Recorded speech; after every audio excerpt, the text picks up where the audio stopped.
Hello everyone, कैसे हैं आप। आज जिस अमेंडमेंट के बारे में हम लोग बात करने वाले हैं ये बहुत ही इंटरेस्टिंग अमेंडमेंट है। ये अमेंडमेंट एक नई रेगुलेशन के बारे में है। इस रेगुलेशन का नाम क्या है?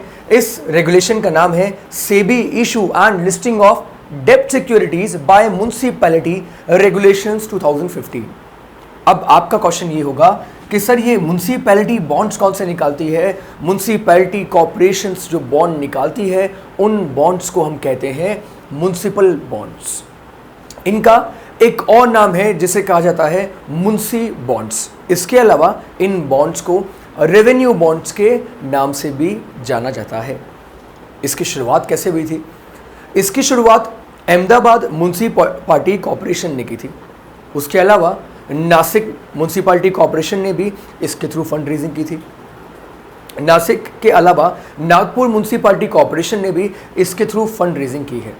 लेकिन आप ये जानना चाहेंगे कि सर ये बॉन्ड होते क्या हैं, इनका पर्पस क्या होता है और इनके थ्रू फंड रेजिंग क्यों की जाती है। इमेजिन करिए कि गवर्नमेंट को किसी एक पर्टिकुलर सिटी में मेट्रो का कंस्ट्रक्शन करना है, रोड्स बनानी है, तो बहुत सारे ऐसे वेलफेयर के वर्क होते हैं जिसे करने के लिए गवर्नमेंट को फंड्स की रिक्वायरमेंट होती है। और इन फंड्स की ज़रूरतों को पूरा करने का जो ट्रेडिशनल तरीका था वो था बैंक, जैसे कि वर्ल्ड बैंक से लोन लेना। अब एक नया तरीका जो अप्रूव किया गया है वो तरीका है कि जो उस सिटी की म्युनिसिपैलिटी कॉर्पोरेशन है वो बॉन्ड इशू पब्लिक को कर देगी और उस बॉन्ड से जो फंड रेजिंग होगी उससे उस प्रोजेक्ट में लगाया जाएगा। और पब्लिक को बेनिफिट क्या है? पब्लिक को एक फिक्स्ड रेट ऑफ रिटर्न मिलेगा। और इसके साथ साथ गवर्नमेंट ने इसी बॉन्ड के लिए इनकम टैक्स में भी कुछ अमेंडमेंट्स कर दिए हैं, यानी कि इस बॉन्ड से होने वाली इनकम टैक्स फ्री इनकम में कंसीडर की जाएगी।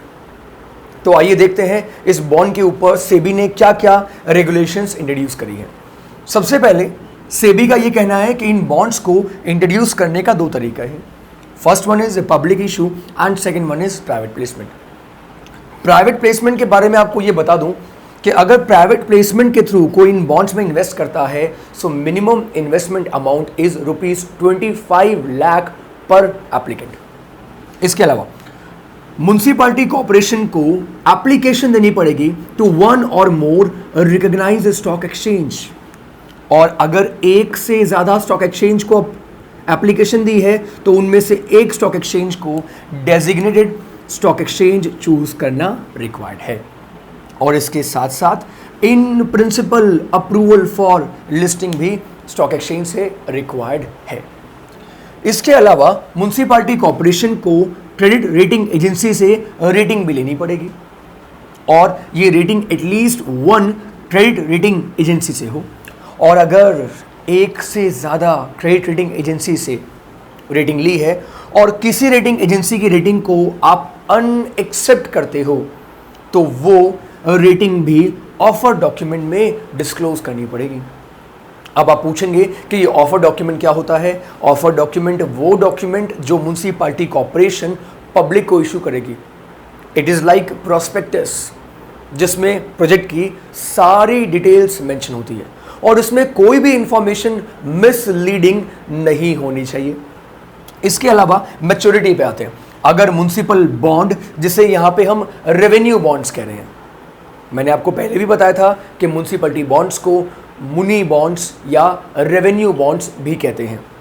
सो इसकी जो मिनिमम मैच्योरिटी होगी that will be 3 years and maximum duration will be 30 years।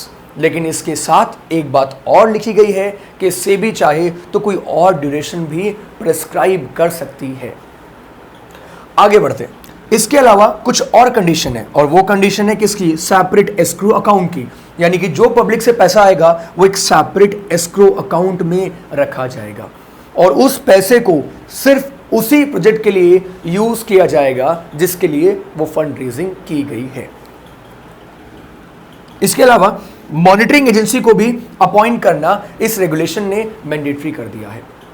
एक मॉनिटरिंग एजेंसी अपॉइंट होगी और उसका काम होगा ये मॉनिटर करना कि जो पब्लिक से फंड रेजिंग की है उस पैसे का इन्वेस्टमेंट किस तरीके से किया जा रहा है।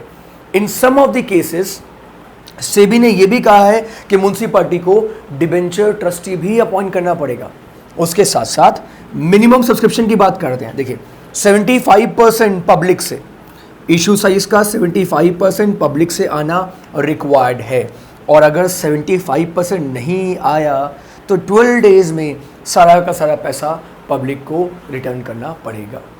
ये 12 days from date of closure हम कैलकुलेट करते हैं, और 12 डेज के बाद म्युनिसिपैलिटी कॉर्पोरेशन को इंटरेस्ट भी पे करना पड़ सकता है।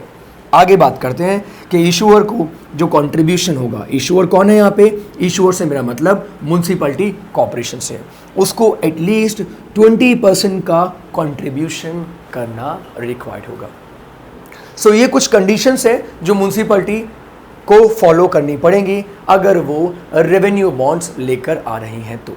इसके अलावा लिस्टिंग करवाना मैंडेटरी है, जैसा कि मैंने आपके साथ में शेयर किया, और ऑफर डॉक्यूमेंट में कोई भी इंफॉर्मेशन गलत नहीं होनी चाहिए, क्योंकि इन दैट केस गवर्नमेंट शायद उसको फर्दर अप्रूवल ना दे, जस्ट लाइक कंपनी के प्रोस्पेक्टस की तरह। सो जो सारी इंफॉर्मेशन म्युनिसिपैलिटी कॉर्पोरेशन एक ऑफर डॉक्यूमेंट में डिस्क्लोज करेगी, और उस ऑफर डॉक्यूमेंट में डिस्क्लोज की गई सारी इंफॉर्मेशन करेक्ट होनी चाहिए। So friends, this was Municipal Bonds. Stay tuned for more updates. Thank you so much.